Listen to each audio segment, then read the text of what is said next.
नमस्कार। जय श्री स्वामी समर्थ, श्री कुलस्वामिनी नमः, जय गुरुदेव दत्त। आज हम एक मज़ेदार टॉपिक आपके सामने लेके आई हूँ और वो है हस्तरेखा।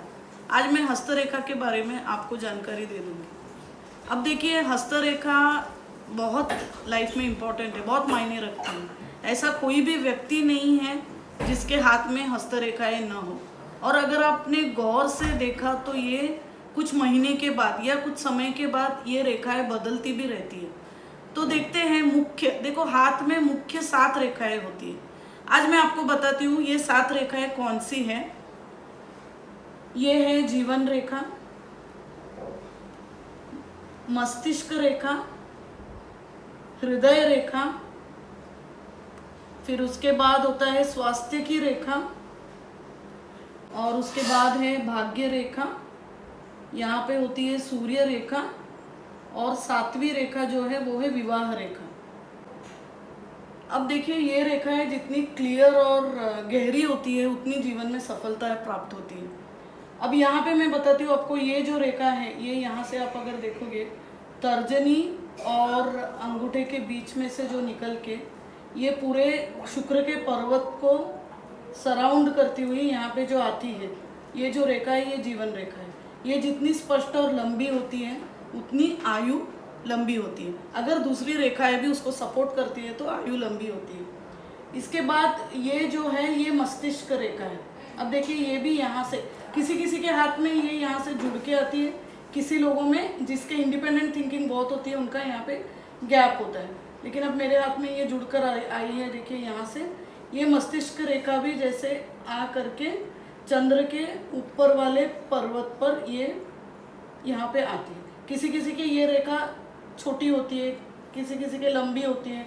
जैसे जो ज़्यादा ज्ञान प्राप्त करते हैं या जिनको अलग अलग विषयों की रुचि होती है उनके हाथों में ये मस्तिष्क रेखा जो है ये बहुत लंबी और घनी होती है। अब ये जो है तीसरी रेखा जो है ये हृदय रेखा है। अब ये देखिए, ये यहाँ से तर्जनी के नीचे या बृहस्पति पर्वत के नीचे से जाकर के ये यहाँ से बुध पर्वत के नीचे आ जाता है। किसी किसी के हाथों में ये अनामिका के नीचे या शनि पर्वत के नीचे भी पाई जाती है।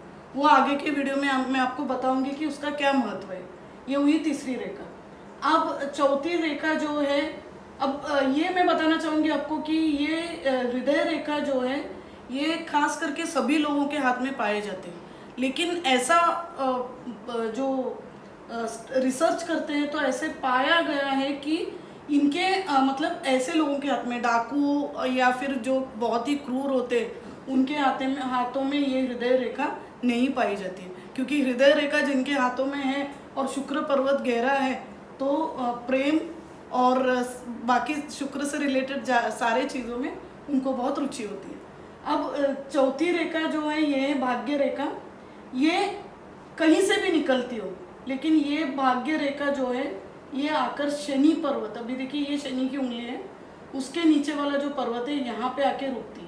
वो चाहे यहाँ से शुरू हो, यहाँ से कहीं से भी शुरू हो जाए, लेकिन आके वो शनि पर्वत, क्योंकि शनि को अगर ज्योतिष में आप देखा जाए तो शनि को कर्म का सिग्निफिकेटर कहा गया है। तो हम जो कर्म करते हैं वही हमारा भाग्य बनाता है। तो यहाँ से ये यहाँ तक जाती है, यहाँ तक यानी ये कभी कभी ऊपर तक भी चली जाती है, वो अलग अलग, लेकिन आती शनि पर्वत के नीचे ही है। ये हुई भाग्य रेखा। अब एक रेखा जो है यहाँ से निकल के या कहीं से भी निकल के बुध की तरफ जाती है ऐसे, इसको स्वास्थ्य रेखा यानी हेल्थ लाइन भी कहा जाता है। ये देखिए, ये बुध के नीचे आ जाती है। अगर ये स्पष्ट और क्लियर और एकदम गहरी है तो ऐसे पाया गया है कि उनके स्वास्थ्य जो है वो बहुत अच्छा रहता है। ये हो गए 5 रेखाएं। फिर जो गवर्नमेंट से रिलेटेड कोई काम करते हैं या जो अच्छे पोजीशन पे होते हैं उनके हाथ में जो है ये सूर्य पर्वत के नीचे, यहाँ पर सूर्य की उंगली और सूर्य का पर्वत, इसके नीचे गहरी ये रेश दिखाई देती है। ये रेखा को कहा गया है सूर्य रेखा। ये जितनी तेज और जितनी क्लियर और जितनी स्ट्रेट है उतना उनका सक्सेस, मैंने इसको सक्सेस लाइन भी कहा जाता है। तो ये हुआ छठी रेख। जो ये जिसके हाथ में भी स्पष्ट है उनको सरकारी नौकरी या फिर उनके जो भी पेशे हैं उसमें उनको सक्सेस मिलती है। इसके बाद जो रेखा है वो है विवाह रेखा। विवाह रेखा ऐसा है कि यहाँ से ये देखो बुध पर्वत के साइड, बुध की उंगली है, इसके साइड से ये शुरू होती है और ये जितनी लंबी और क्लियर है, अगर ये बुध पर्वत को आके टच करती है यहाँ पर, तो ऐसे लोगों की शादी बहुत सक्सेसफुल होती है।